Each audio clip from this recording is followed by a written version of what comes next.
عزیزان گرامی، آج ہم سیدت و نساء اہل الجنہ سیدہ فاطمۃ الزہراء علی ابیہا و علیہ الصلاۃ والسلام کے عرس مبارک کی محفل اور تقریب میں شامل ہیں۔ آج کے دن کی مناسبت سے چند حدیثیں آپ کے سامنے رکھنا مناسب ہے۔ پہلی بات تو یہ ہے کہ نبی کریم رؤوف الرحیم صلی اللہ علیہ وآلہ وسلم کی سیدہ خدیجہ الکبریٰ رضی اللہ تعالیٰ عنہا میں سے پیدا ہونے والی اولاد پاک 4 شہزادیاں اور 2 شہزادے ہیں، اور تیسرے شہزادہ رسول کریم صلی اللہ علیہ وآلہ وسلم حضرت ماریہ قبطیہ میں سے پیدا ہوئے تھے۔ یہ ساری باتیں حدیث کی بہت ساری کتابوں میں موجود ہیں، ان کے سب کے حوالے ہم نے یہاں پر دیے ہوئے ہیں اور اکٹھے کیے ہوئے ہیں۔ اور ایک حدیث میں سیدہ زہرا پاک رضی اللہ تعالیٰ عنہا کے بارے میں نبی کریم صلی اللہ علیہ وآلہ وسلم کا ارشاد ہے کہ انما فاطمۃ بدعۃ منی یؤذینی ما اذاہا، فاطمہ میرے دل کا ٹکڑا ہے، میرے جسم کا ٹکڑا ہے، جو چیز اس کو تکلیف دیتی ہے وہ مجھے بھی تکلیف دیتی ہے۔ مسلم 6308۔ ایک حدیث میں آتا ہے کہ نبی کریم صلی اللہ علیہ وآلہ وسلم کے وصال شریف کی تکلیف کے دوران نبی کریم صلی اللہ علیہ وآلہ وسلم نے اپنی شہزادی سیدہ فاطمۃ الزہراء کو اپنے قریب کیا تو ان کے کان میں کوئی بات ارشاد فرمائی تو آپ رونے لگیں، پھر دوبارہ قریب کر کے کوئی بات کان میں ارشاد فرمائی تو آپ ہنسنے لگیں۔ تو اما عائشہ صدیقہ رضی اللہ تعالیٰ عنہا نے ان سے پوچھا کہ کیا بات ہوئی تھی، تو انہوں نے بتایا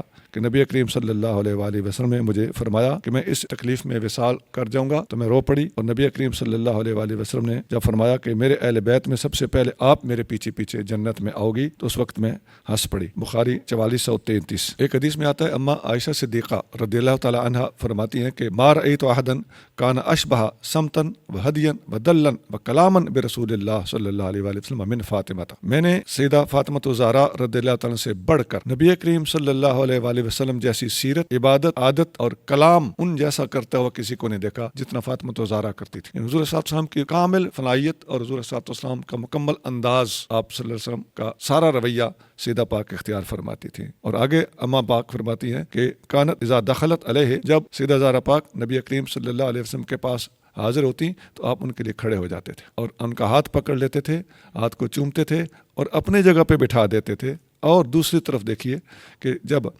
آپ نبی کریم صلی اللہ علیہ وآلہ وسلم آپ کے پاس تشریف لاتے تو اس وقت آپ سیدہ زہرا پاک بھی حضور صلی اللہ علیہ وسلم کے لیے کھڑی ہو جاتی تھی، آپ کا ہاتھ مبارک پکڑ کے چومتی تھی، آپ کو اپنی جگہ پہ بٹھا دیتی تھی۔ ابو داؤد حدیث نمبر 5217، ترمذی 3872، سند اس کی صحیح ہے۔ اس میں ایک تو سیدہ عائشہ صدیقہ کا زہرا پاک کی یوں شان بیان کرنا یہ بتا رہا ہے کہ دونوں کی آپس میں پیار محبت تھے اور ایک دوسرے کی عظمتوں کا اعتراف کرتی تھی۔ دوسرے نمبر پہ یہ بھی پتہ چل رہا ہے کہ نبی کریم صلی اللہ علیہ وآلہ وسلم کے پاس سیدہ آئیں تو آپ کھڑے ہو جائیں، سیدہ کے پاس حضور تشریف لے جائیں تو وہ کھڑی ہو جائیں۔